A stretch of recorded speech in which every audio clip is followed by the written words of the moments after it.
Qualitative Analysis from May-June 2010, variant 3-4. In this question, they have asked FB7 and 8 are aqueous solutions of salt. One of these contain 2 cations and 1 anion. The other contains 1 cation and 1 anion. FB7 and 8 have common cation. Okay. You will carry out the test to deduce the following cation present in each solution, whether a sulfate ion or in either of the solution.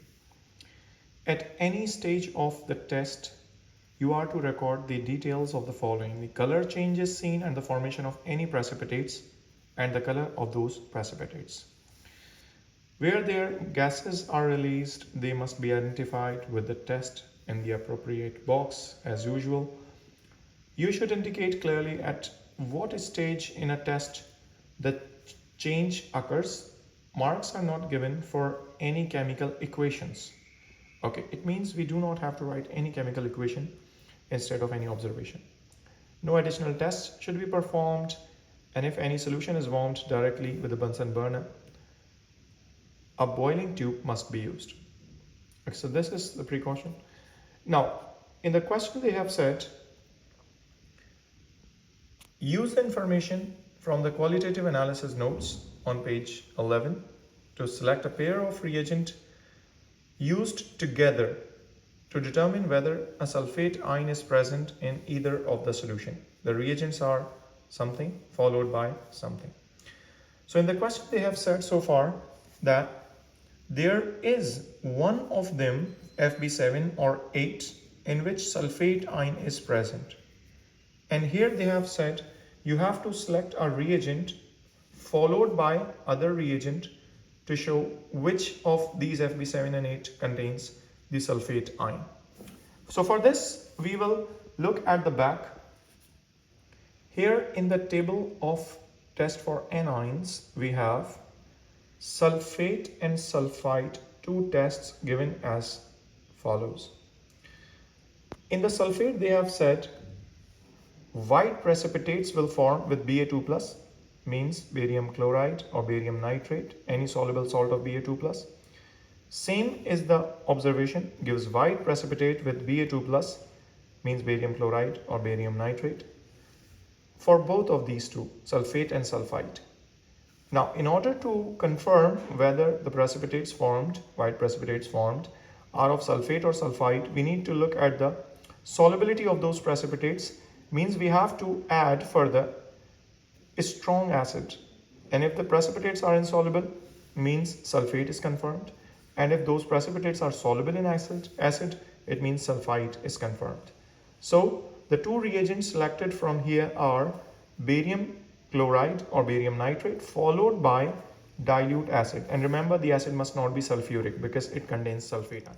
So we will write here the first reagent is barium chloride or barium nitrate followed by nitric acid or hydrochloric acid. So we have recorded that these 2 reagents must be used. Now the next part says use your chosen reagents to carry out the tests on FB7 and 8. Record your results in the appropriate form in the space below, means we have to draw a particular table in which we will test FB7 and 8 with these 2. So let us draw that table first. So we have made the table.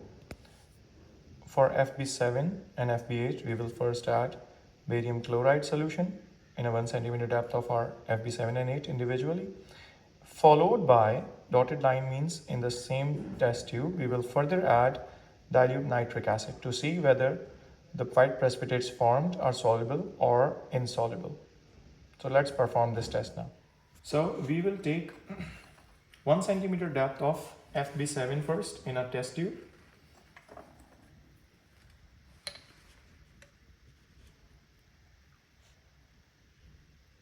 Now we will add aqueous barium chloride. This is aqueous barium chloride, few drops, to see whether white precipitates are forming or not. So once we add few drops of barium chloride, you can see white precipitates are clearly forming. Now sulfate or sulfite is present. Let us confirm whether it is a sulfate or sulfite. For this, we will add further dilute nitric acid. And if we add dilute nitric acid, those precipitates are not dissolving. So we can see insoluble white precipitates, which means sulfate is present because sulfites precipitates dissolve. Now, if you have a confusion in whether this solution contains precipitates or not, so you can see at the background of light like this, in the background of light, you can see the precipitates are clearly seen. So this is one of the way you can see precipitates are present or not. Another way of watching the precipitates is you can place this test tube in a test tube stand for a few minutes. After a few minutes, when you will take out this test tube, you will see the precipitates at the bottom. At the bottom here, you will see the precipitates. So we will see it later. From here, it is confirmed that FB7 contains sulfate ions. Now we will take another test tube and we will add 1 centimeter depth of FB8 to see whether it contains sulfate or not. So we have taken approximately 1 centimeter depth of FB8 solution and we will add aqueous barium chloride to see white precipitates are forming or not.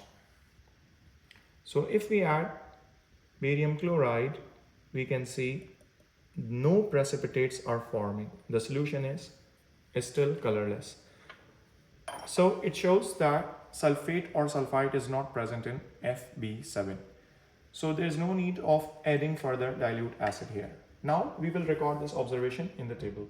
So we have recorded this observation that FB7 has formed white precipitates with barium chloride, which were insoluble in acid, means sulfate was present, confirmed. FB8 did not show any change, so we have written here no change. Now let's move on to the next part in this question, where it says, from your observation in B, show with a tick which of the following statement is true. FB7 contains sulfate, FB8 contains sulfate, neither solution contains the sulfate. So we will say FB7 contains sulfate ion.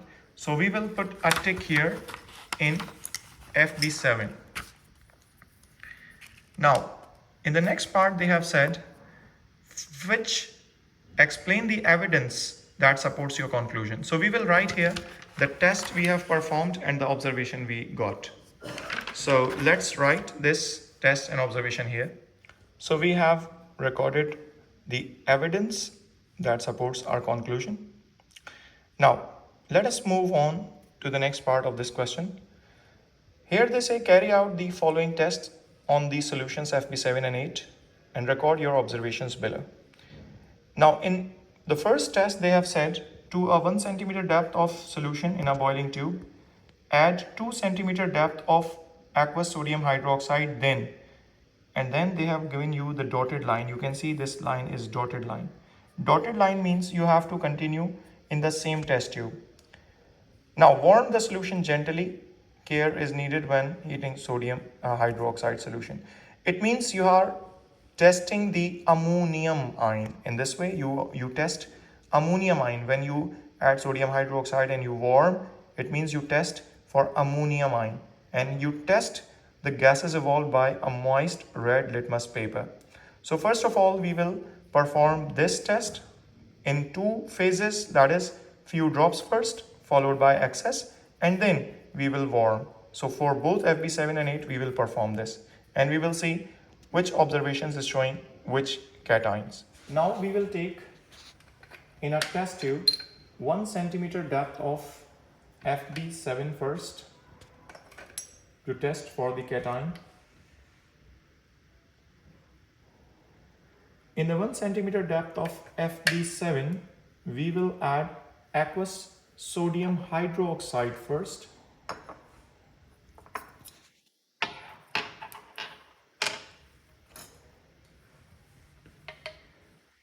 Now we have to add sodium hydroxide in 2 phases. Remember, First of all, we will see with a few drops what happens, and then with the excess what happens. So we start adding drop wise, and we can see a gray-green precipitates are forming.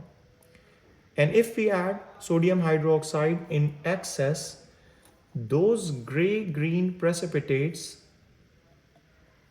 are not dissolving. So we can see the precipitates are not dissolving. So we will write this observation in the column, and then we will continue this with warming this test tube for the ammonium ion detection. So we will put this in a test tube holder, and then we will first switch on the burner.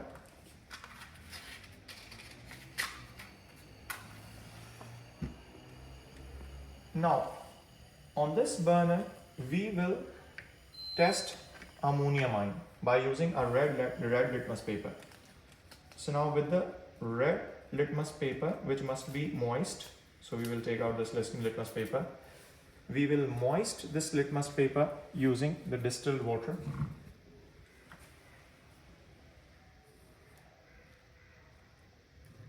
So it's moist. We will hold this on this test tube in this way, and from the corners we will bend them. Now we will warm this solution,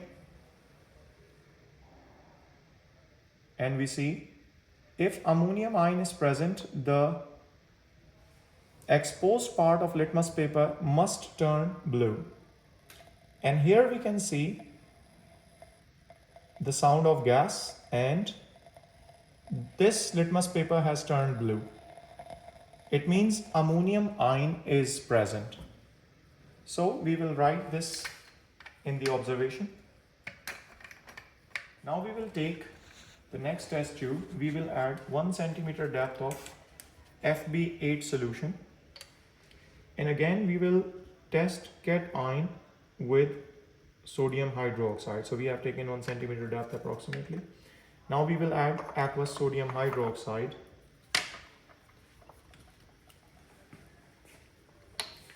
and we will see if precipitates are appearing or not. So first of all, we will add few drops. Adding few drops is showing no change. Let's add in excess. So if I add in excess, again there is no precipitation or any change visible. It means it has produced no change. Now let us confirm the ammonium ion in this. Again the same thing, we will put this tube in a test tube holder. We will place a moist red litmus paper at the top. So this is our litmus paper.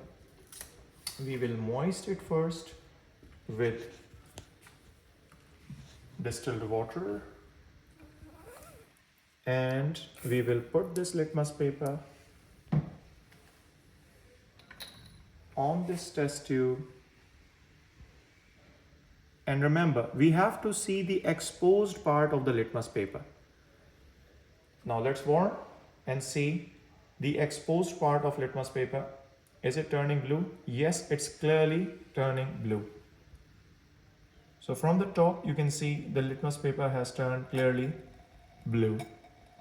It means ammonium ion is present, because this litmus paper turning blue means ammonia gas is given off, which means ammonium ion is present in this also. So we will record these observations in the table. So let's record this observation here, that green precipitates were formed which were insoluble in excess, and here there were no precipitates formed. In this warming the solution, moist red litmus paper turned blue, and here also moist red litmus paper turned blue. It means both of the solutions contain ammonium, and this FB7 green precipitate insoluble in excess means contains iron 2+. So let's write this. So we have recorded these observations. Let's move on to the next test, which is the same test with aqueous ammonia. But in this case, of course, we do not need to warm, because ammonia is not used to test ammonium ion. So let us take a new test tube and add 1 centimeter depth of FB7 first.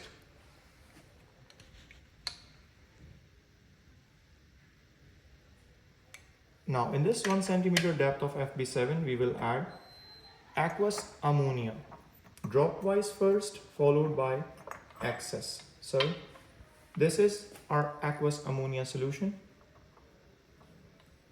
First of all we will add dropwise and we can see gray-green precipitates appeared.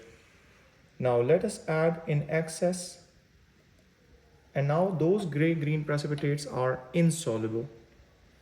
It means iron 2 plus is confirmed in FB7. Now let us perform the same test with FB8. We will take 1 centimeter depth of FB8 and we will add few drops of aqueous ammonia followed by excess. So with the few drops we can see there is no change happening, and if we add in excess, again there is no change happened.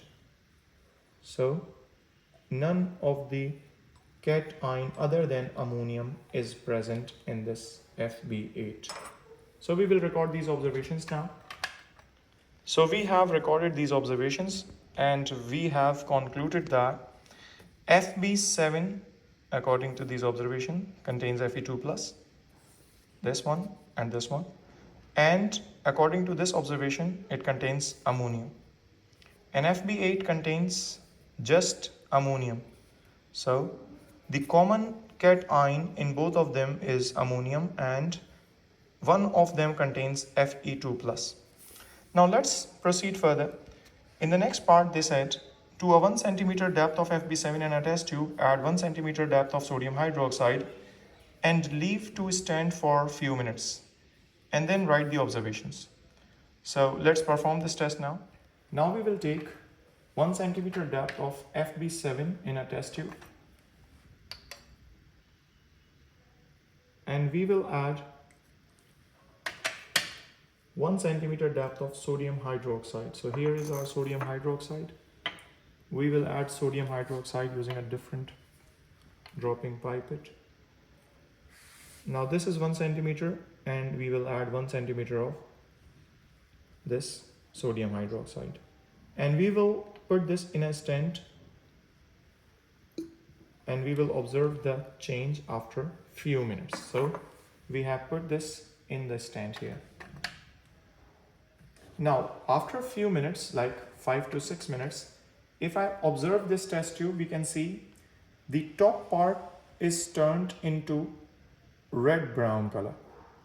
It means the cation Fe2 plus was oxidized when we have left it for few minutes. So we will record this observation. So we have recorded this observation here that gray-green precipitates turned into red-brown. Let's move on to the next part of this question, where they say, from your observations in D and E, you should be able to identify the common cation. So the common cation which is present in both the solutions was ammonium, right? So we will write here ammonium, and then the second cation contained in one of the solution was Fe2 plus, and here we have to write the observation for our conclusion. So we will write in both of the columns the observation we got in these tests to confirm these cations. So let's write these observations here. So we have recorded all the information as we have observed in the last part here. Let's move on to the next part, and it's related to the organic ions and organic functional groups. So let's read the part first. Read through the remainder of the question 2 before starting any practical work. Heat a half full 250 centimeter cube beaker of water for use as a hot water bath. So first of all, we will take this 250 centimeter cube beaker and we will half fill this with water and we will start warming this on the Bunsen burner. Now we will switch on the burner and we will fill a half 250 centimeter cube beaker with water and we will put this on the flame so that it will be used as hot water bath. Now the next part says FB9, 10, FB11 and 12 are organic compounds. Each contain one of the following functional groups: primary alcohol, secondary alcohol, aldehyde and ketone. These four functional groups are to be identified in the given four compounds FB9, 10, 11 and 12. First of all, they have said you are to react one of these compounds with some of the following reagents. The first reagent is acidified potassium dichromate, and this is your acidified potassium dichromate, which we have learned that is an oxidizing agent, and this potassium dichromate changes its color upon positive test from orange to green. The next reagent they say is 2,4-dinitrophenylhydrazine, 2,4-DNPH, and this is your 2,4-DNPH, which is again an orange solution, and upon a positive test with carbonyl, it changes its color to orange precipitates. And now the third reagent is ammonical silver nitrate, that is what we call Tollens reagent, and it is used for aldehyde detection. Now they have said you are provided with the first two reagents, you must prepare the last of these reagents. It means ammonical silver nitrate or Tollens reagent is required, which is freshly prepared. So let's see how to prepare this Tollens reagent. Tollens reagent, immediately before use we prepare according to the following instruction. They have said to a 2 centimeter depth of aqueous silver nitrate in a boiling tube, add half centimeter of aqueous sodium hydroxide.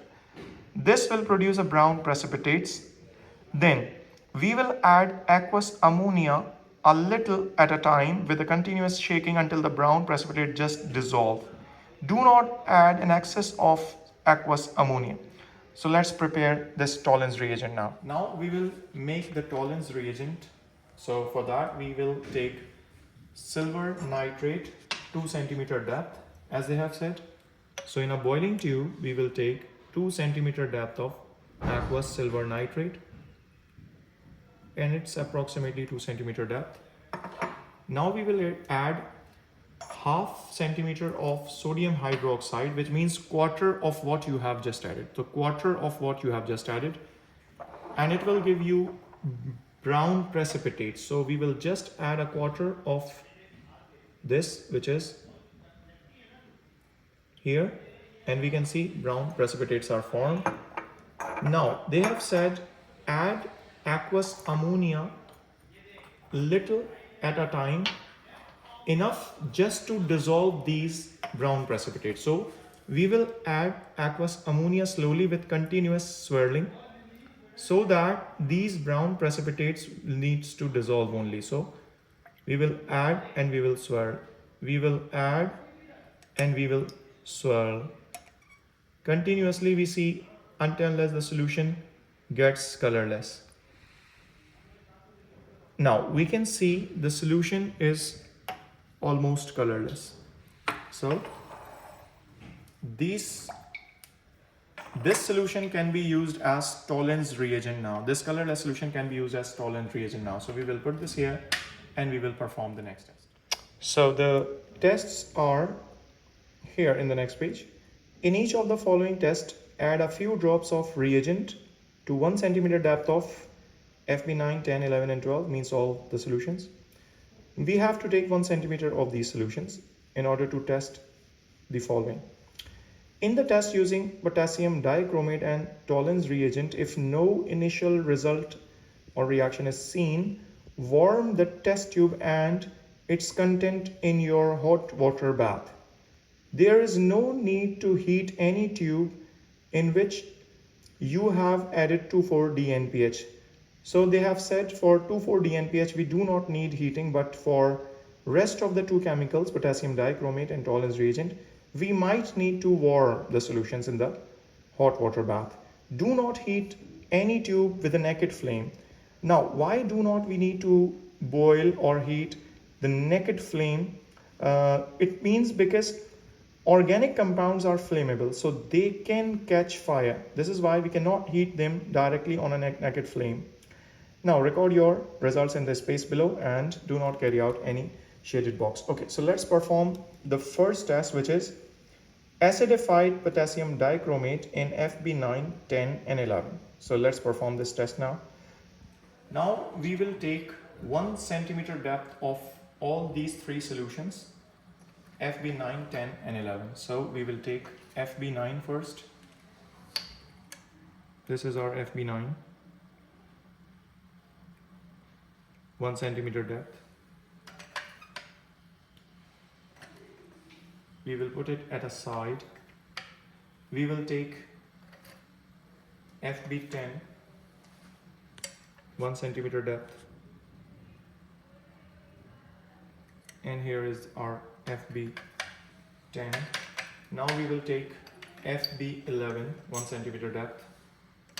So here is our FB11, 1 centimeter depth. So in all these three test tubes, FB9, so you can see from here now, this is your FB9, 10 and 11. We will add aqueous potassium dichromate. Now this aqueous potassium dichromate is an oxidizing agent, and the thing which is oxidized will turn its color from orange to green. And they have said if you need, you can warm. So first of all, we will add and we will see if there's any change coming up or not. So first of all, we will add, and we can see initially there is no color change happening. In this also we can see there is no color change happening initially. And in this also we can see initially not visible color change happening. So what we need to do is now we need to heat them in a hot water bath. So we will take out this 9th, we will put this in this hot water bath. Then the 10th one is next to it, and the 11th, FB11th one is again next to it. So let's wait for a few seconds. We can see if there is any color change happening. Hot water bath is already very warm, so we remove from heating, and now we will see. We can see clearly that two of the solutions have slightly changed their colors. You can see now two of the solutions, this one, which was the FB10, has changed its color from orange to green, and this one, FB11, not significantly, but it has slightly changed its color. So it means two tests are positive and FB9 hasn't changed its orange color. So we will record these observations. So we have recorded this observation here. The FB9 is not, but FB10 and 11 are some things which are oxidized.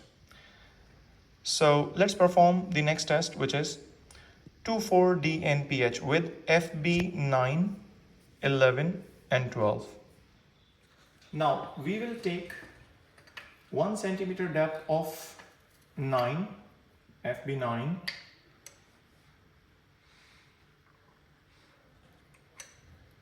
and here is FB9, and then 1 centimeter depth of 11,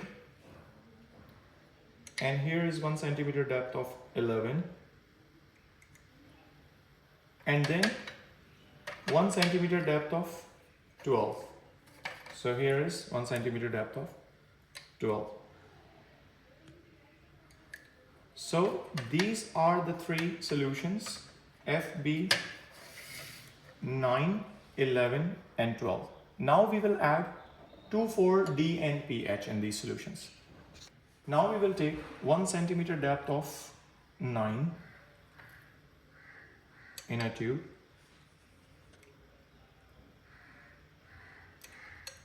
Then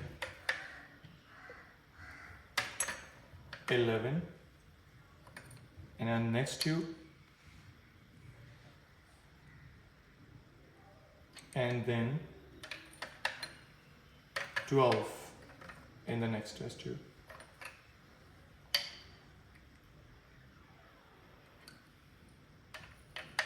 So now we have arranged here 9, 11 and 12.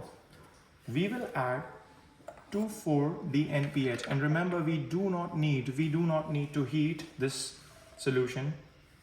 Therefore, we just need to observe when we add. So let's put few drops first. So we have added here the few drops, and then in this also few drops, and in the third one also few drops. Now let's see what is happening in these 3 test tubes. So we can see with the tube in the with the FB9, we can see the precipitates from the bottom. The solution is getting denser. It means the precipitates are gradually forming, and in the bottom the precipitates will be observed after a few minutes because it is getting denser. So we will let this wait for few seconds. Meanwhile, let's observe the other. We can see that there is no change in the test tube content of FB11. So no results here. But if we see this again, we can see the precipitates are getting denser at the top. So it means the precipitates are also forming gradually in this test tube. It means 2,4-DNPH has given a positive result with the first one and the third tube, which means FB9 and 12. So we will record this observation. So we have recorded this observation here that FB9 and 12 has formed yellow to orange precipitates, whereas FB11 hasn't. It means FB9 and 12 contains carbonyl group. Let's continue the next test, which is the test with Tollens reagent in FB10, 11 and 12. FB10, 11 and 12, 1 centimeter depth. So this is FB10, 1 centimeter depth solution. And then 11.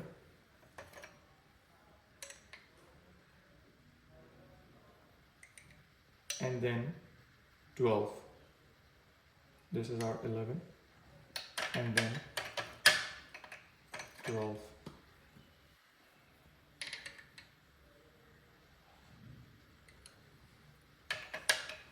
Now these are the 3, 10, 11 and 12. We will add Tollens reagent, which was a colorless solution.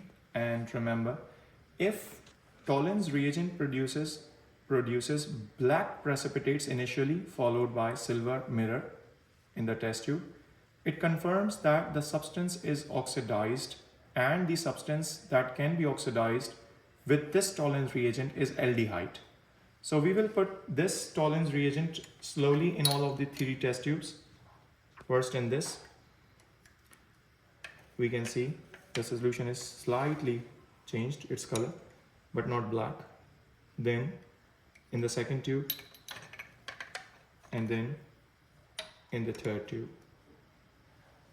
Now remember, they have said if solutions are not giving change in the first go, we can warm them. So we will warm these 3 tubes in the water bath for a few seconds. So from here now we can see that this hasn't produced any change, significant change, black precipitates. This hasn't produced any significant change, black precipitates. But this tube has shown a significantly black precipitates formed. And this black precipitates are gradually forming silver mirror on the wall. So you can see this on the wall, the precipitates are turning silver. So we have recorded these observations here. Now, let's move on to the next part, which says, state which of the solution contains alcohol. Explain the observation leading to your conclusion. Now, if we see, we have added potassium dichromate, and these two solutions, FB10 and 11, have changed their colors from orange to green. It means they were oxidized. And out of these four chemicals, they have given us aldehyde, ketone, and primary and secondary alcohol. Here, primary, secondary alcohol, aldehyde and ketone. These are the two alcohols, primary and secondary, which are oxidizable. So they oxidize to form carboxylic and ketone. This is why we can conclude from here that FB10 and 11 contains an alcohol group. So FB10 and 11 contains alcohol. And explanation is the same because they were oxidized with potassium dichromate. So let's record this here.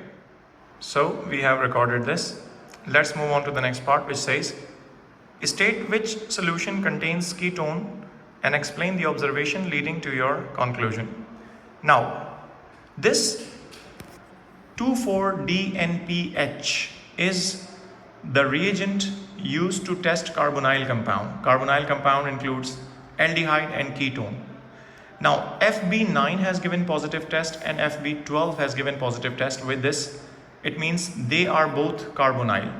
Out of these two, aldehyde is something which shows silver Miller or black precipitates with Tollens reagent. It means FB12 is carbonyl but aldehyde from the carbonyl. Therefore, FB12 is carbonyl aldehyde but FB9 is carbonyl ketone. So we will record here that FB9 is a ketone, and the explanation is it has given yellow precipitates with 2,4-DNPH and has no reaction with Tollens reagent. So we will record this observation here.